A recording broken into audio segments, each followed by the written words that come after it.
berdoa.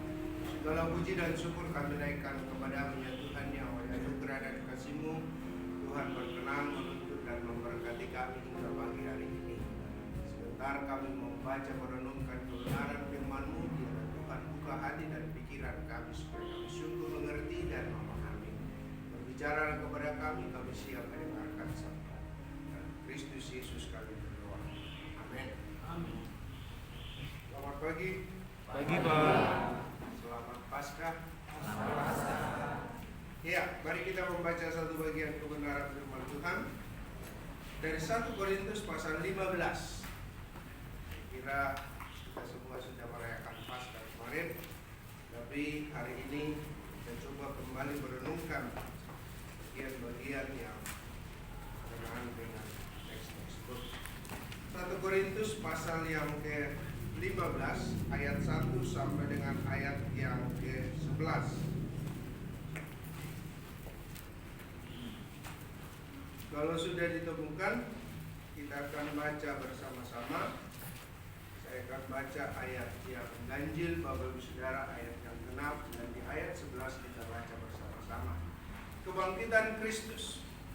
Dan sekarang saudara-saudara, aku mau mengingatkan kamu kepada Injil yang aku beritakan kepadamu dan yang kamu terima, dan di dalamnya kamu teguh berdiri.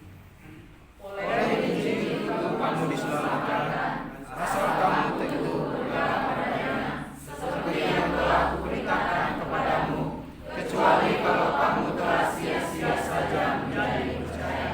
Sebab yang sangat penting telah kusampaikan kepadamu, yaitu apa yang telah kuterima sendiri, ialah bahwa Kristus telah mati karena dosa-dosa kita sesuai dengan kitab suci, bahwa Ia telah dikuburkan, dan bahwa Ia telah dibangkitkan pada hari yang ketiga sesuai dengan kitab suci, bahwa Ia telah menampakkan diri kepada Kefas dan kemudian kepada ke-12 muridnya.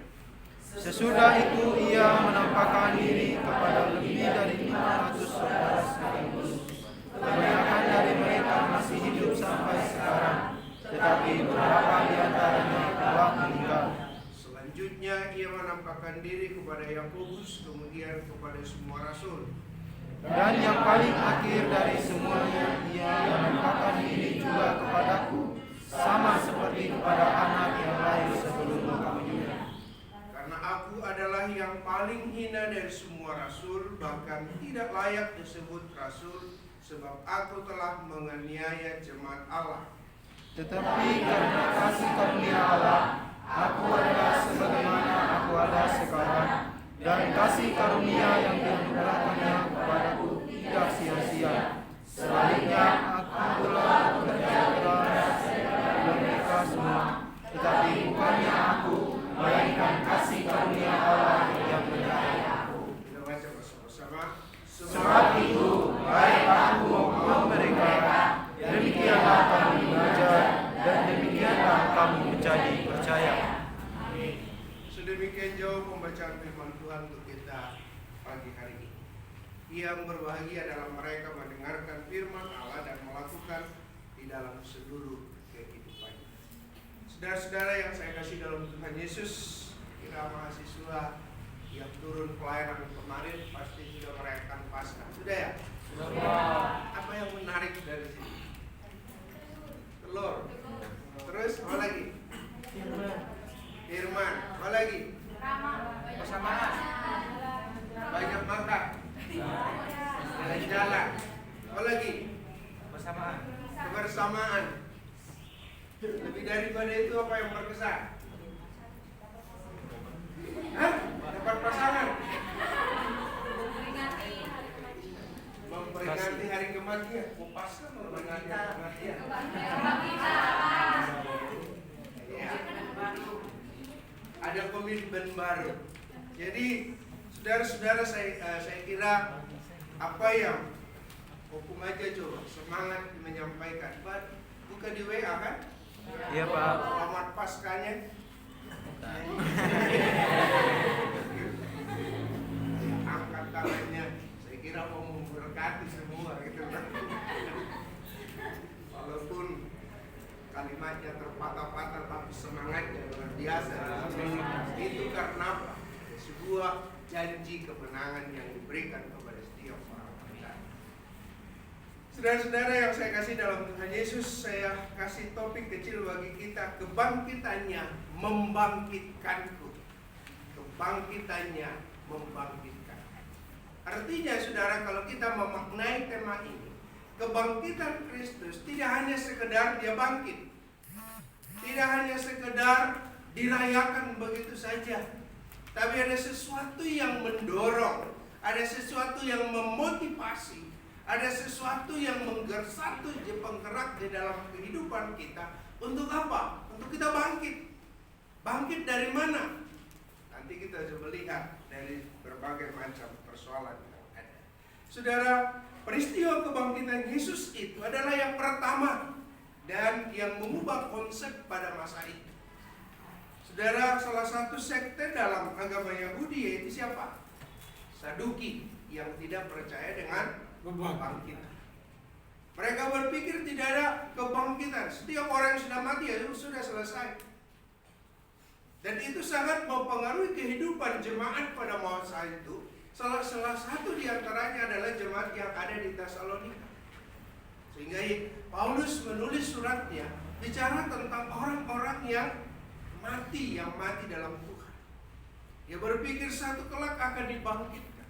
Artinya saudara, kalau kita lihat di sini, itu sebuah pengajaran yang muncul pada masa itu yang mempengaruhi konsep berpikir orang-orang Yahudi pada masa itu. Tapi peristiwa kebangkitan Tuhan Yesus itu mengubah konsep mereka. Saudara-saudara, kalau kita lihat dalam filsafat juga mereka berpikir jiwa itu kekal, tapi tubuh itu binasa. Artinya saudara, kalau kita lihat bahwa tubuh itu mati dan tidak ada sebuah kehidupan.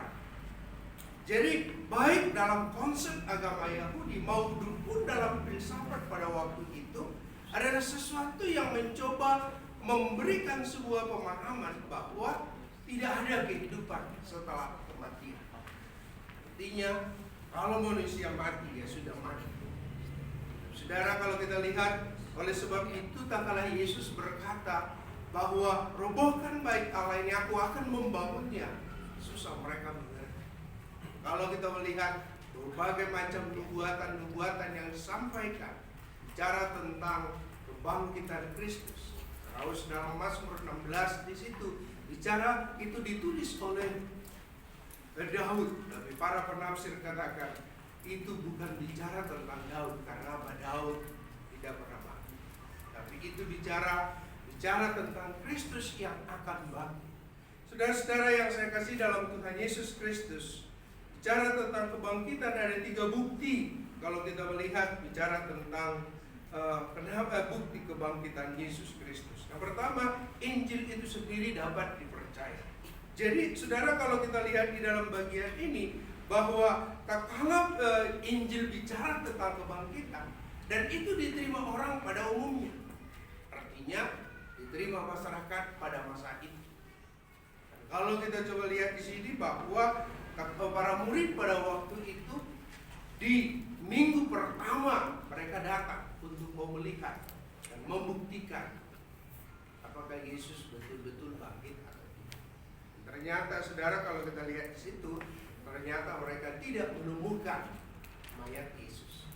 Mereka hanya menemukan kain kapan dan batu telah tertutup. Dan saudara-saudara yang saya kasih dalam Tuhan Yesus, itu yang pertama. Kesaksian yang kedua adalah Alkitab membuktikan kebenaran itu. Artinya apa yang dinyatakan oleh Alkitab itu sebuah kebenaran yang tidak bisa dirasakan. Dan yang terakhir di situ, nama orang yang disebutkan oleh Paulus seperti apa? Kepas, 12 murid. Dan Paulus berkata, yang terakhir Tuhan menunjukkan, membuktikan kepada Paulus bahwa Yesus adalah Bapa. Nah, sesuai dengan tema saudara, kebangkitan apa yang dialami oleh orang percaya melalui kebangkitan Kristus? Ini yang menjadi perenungan kita. Tak kala Yesus bangkit, apa yang seharusnya juga bangkit di dalam seluruh kehidupan kita? Yang pertama adalah keyakinan akan karya Kristus. keyakinan akan karya Kristus. Saudara-saudara, kalau kita lihat dalam teks yang kita baca, Paulus di sini mencoba mengutarakan kepada jemaat yang ada di Korintus bahwa hal yang sangat penting, dia katakan. Itu berarti ada yang penting, dan ini terlalu penting kalau kita melihat. Artinya dia katakan dalam ayat ini bahwa dalam yang kita baca di sini ayat 3, sebab yang sangat penting telah kusampaikan kepadamu apa yang telah kuterima sendiri, bahwa Kristus telah mati karena dosa kita sesuai dengan kitab suci. Saudara-saudara yang saya kasih dalam Tuhan Yesus, ini berulang-ulang kali disampaikan oleh Paulus, dan dia mau menyatakan bahwa inilah sesuatu yang sangat mendasar. Mari kita bangun sebuah keyakinan kembali kepada siapa? Kepada karya Kristus. Dia telah mati untuk dosa-dosa. Yesaya 53 dengan jelas berkata, sesungguhnya penyakit kita lah yang ditanggung. Kita mengira dia kena, tapi artinya Kristus mati untuk kita. Nah, ini sebuah hal yang harus menjadi sebuah keyakinan yang luar biasa, yang harus dibangun. Artinya dia mati, dia bangkit. Nah, itu sebuah karya Kristus tak kala dia bangkit. Itu dua hal yang kita lihat, yaitu dia mengalahkan maut dan juga mengalahkan kuasa-kuasa lain. Nah, ini saudara, musuh terbesar dalam kehidupan manusia itu sendiri adalah dosa. Itu sudah Tuhan kalahkan.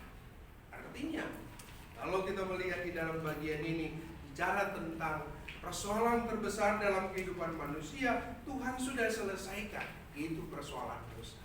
Maka Tuhan berkata pada waktu dia di kayu salib, tetelestai, sudah selesai. Artinya tuntas. Tuhan sudah kerjakan, bukan dengan emas dan perak, tapi dengan darah Yesus yang mahal. Artinya, saudara-saudara yang saya kasih dalam Tuhan Yesus, itu sebuah keyakinan yang harus kita. Yang kedua, menang atas segala kuasa setan.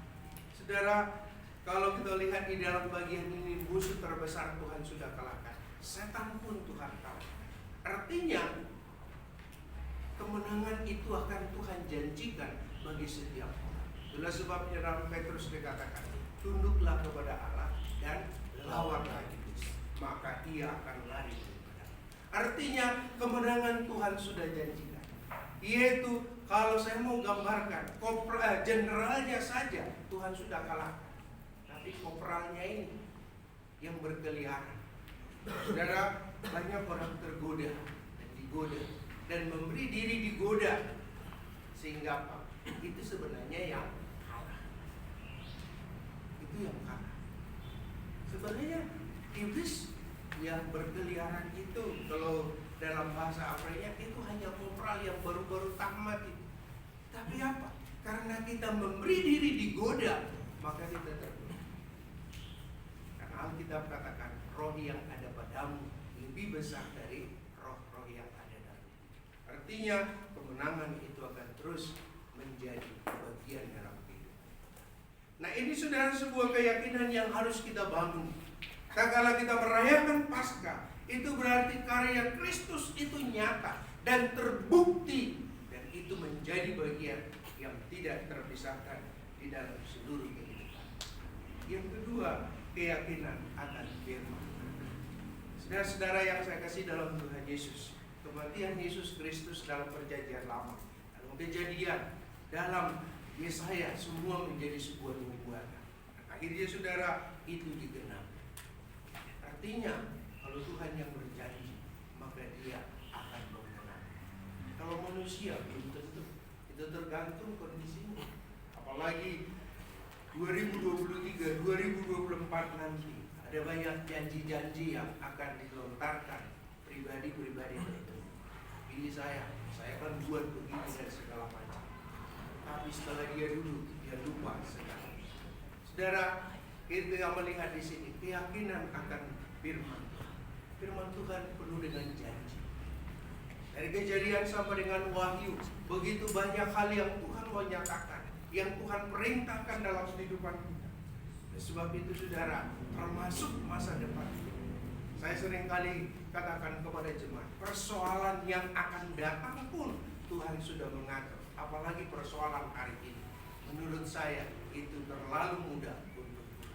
Karena ketika dia bangkit, menampakkan diri, dan dia naik ke surga, menyiapkan tempat bagi kita. Artinya persoalan yang akan datang sesudah kematian, kehidupan manusia pun Tuhan sudah siapkan dan Tuhan sudah mengatur. Persoalan masa sekarang itu menurut saya kecil. Saudara-saudara yang saya kasih dalam Tuhan Yesus, artinya Tuhan sudah jamin itu dalam kehidupan kita. Persoalannya adalah kita yakini atau tidak. Keyakinan akan janji Tuhan di dalam seluruh kehidupan. Yang terakhir, saudara, kalau kita lihat di sini, keyakinan akan panggilan. Saudara-saudara, berulang kali Paulus gambarkan di sini. Dia menjelaskan bahwa dia adalah orang yang paling hina, orang yang tidak layak, tapi oleh kasih karunia Tuhan, Tuhan mempercayakan tugas itu kepada dia. Sehingga dalam teks yang kita baca di sini dikatakan, dia harus bekerja lebih keras. Artinya lebih semangat. Saudara-saudara yang saya kasih dalam Tuhan Yesus, hal yang sama juga dalam kehidupan kita. Siapa kita sebenarnya di hadapan Tuhan? Yang tidak berarti. Manusia yang berdosa, Tuhan panggil, terus Tuhan selamatkan dan Tuhan panggil kita, dan Tuhan percayakan sebuah tanggung jawab besar dalam kehidupan kita. Dalam Timotius dikatakan, ia menganggap aku setia, sehingga dia mempercayakan tugas itu dalam kehidupan. Artinya Tuhan telah memandang kita setia. Mari kita hargai pandangan Tuhan. Mari kita hargai penilaian Tuhan terhadap diri kita. Dan yang menjadi pertanyaan dalam kehidupan kita, apakah kita betul-betul setia atau tidak? Artinya saudara-saudara yang saya kasih dalam Tuhan Yesus, mari kita yakini panggilan yang Tuhan taruh dalam kehidupan kita. Sebuah tugas yang mau tidak mau harus kita kerjakan. Saudara-saudara yang saya kasih dalam Tuhan Yesus, kalau saya melihat di dalam bagian ini, keyakinan ini penting. Saudara-saudara mahasiswa, saya mau katakan, kalau Anda tidak yakin dipanggil, saya kira masih terbuka pintu untuk keluar lebih cepat daripada susah. Tapi kalau Anda dipanggil, yakini satu hal, Tuhan sedang membentuk, memproses kehidupan kita untuk lebih baik. Dan kalau kita lihat di sini, gambaran yang disampaikan oleh Paulus, semuanya itu hanya kasih karunia saja. Kasih karunia saja.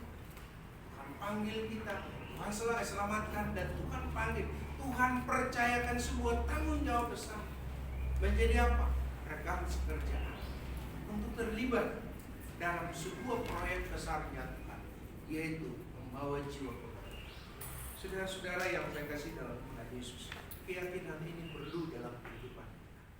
Karena Paulus katakan, jika Kristus tidak dibangkitkan, sia-sialah iman, sia-sialah pemberitaan.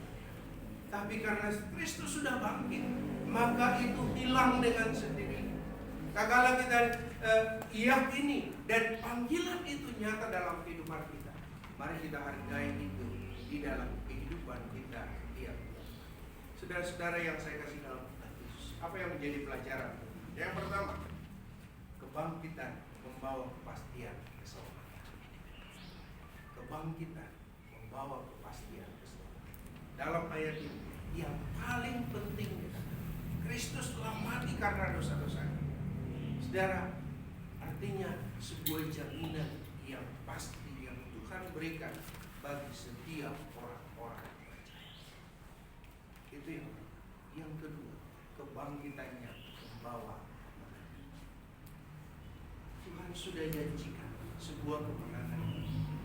Potensi itu ada di dalam kehidupan. Nah, Tuhan katakan, kamu lebih dari seorang. Tapi saudara-saudara, kalau kita masih mental tempe, kalah sebelum berjuang, itu susah. Yang penting apa? Jalan dulu. Jangan berpikir nanti bagaimana dan segala macam. Itu urusannya Tuhan. Yang penting kita jalan. Kalau itu ada sebuah visi yang Tuhan taruh dalam kehidupan kita, mari kita jalan.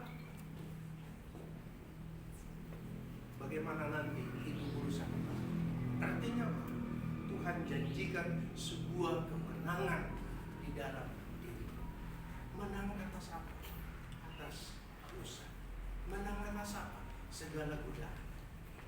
Dan ingat, Petrus katakan, tunduklah kepada Allah dan lawan iblis, maka ia akan lari. Artinya dengan kuasa dan pertolongan Tuhan, kita dimampukan untuk apa? Untuk menang atas segala. Oke saudara, jangan beri dirimu digoda. Kalau Anda buka peluang, dia akan tergoda. Jika kita berkata, saya harus menang. Selama saya kuliah dulu, prinsip saya begini. Saya tidak mau mengecewakan orang tua dan gereja yang mengutus saya. Itu komitmen saya. Masuk di hari pertama, setelah diterima PMB, saya bilang, saya tidak mau mengecewakan orang tua, keluarga, dan gereja yang mengutus saya. Termasuk apa? Perilaku. Termasuk apa? Nilai. Coba diutus jauh-jauh, tiba-tiba hanya 1,7. Apa itu kan?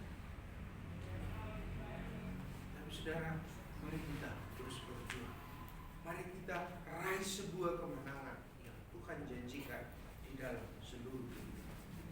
Dan yang terakhir, kebangkitan membuat kita, hidup kita semakin berat. Artinya saudara, sebuah tugas tanggung jawab yang Tuhan berikan dalam kita. Kalau Kristus tidak dibangkitkan, sia-sia kata Paulus.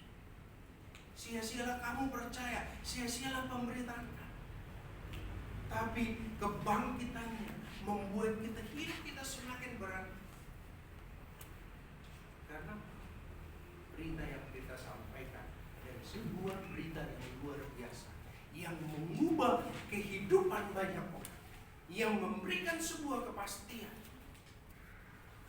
bagi setiap saudara-saudara yang saya kasih dalam Tuhan Yesus. Saya tutup renungan ini dengan sebuah kesaksian dari seorang majelis. Suatu ketika ada seorang majelis ketemu saya, dia bilang begini, majelis ini pekerjaannya sehari-hari tambal ban, tapi dia terpilih menjadi seorang majelis di salah satu gereja POM di Bekasi, itu di Yonim Tajimalela 202. Dia bilang, Pak Pendeta, setelah saya percaya kepada Tuhan, siapapun saya perintah taat. Saya bilang, luar biasa. Padahal saya tidak berarti apa-apa. Saya ini seorang tambal ban. Saya bilang, kenapa? Bagaimana ceritanya? Dia bilang, kan saya terpilih jadi ketua majelis di POM 202 Tajimalela. Setiap ibadah Natal di situ, komandan kodim di situ, batalion, komandan batalion pasti ada di situ.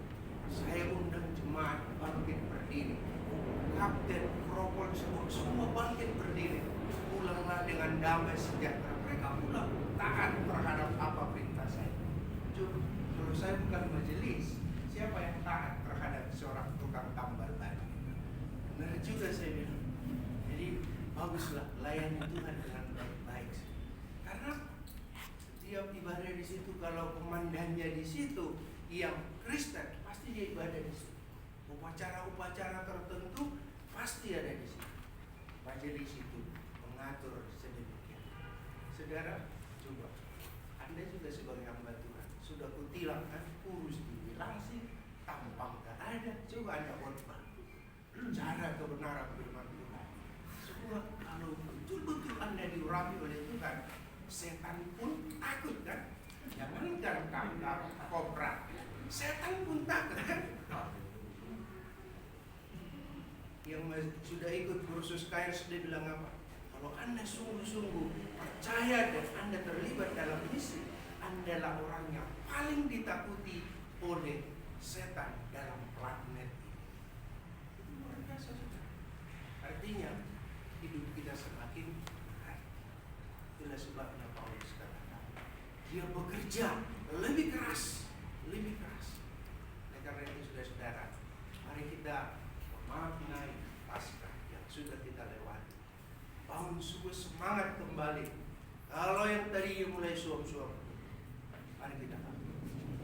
Kalau tadinya iman saudara mulai ragu, bimbang, bagaimana masa depan saya, bagaimana skripsi saya termasuk, gitu kan?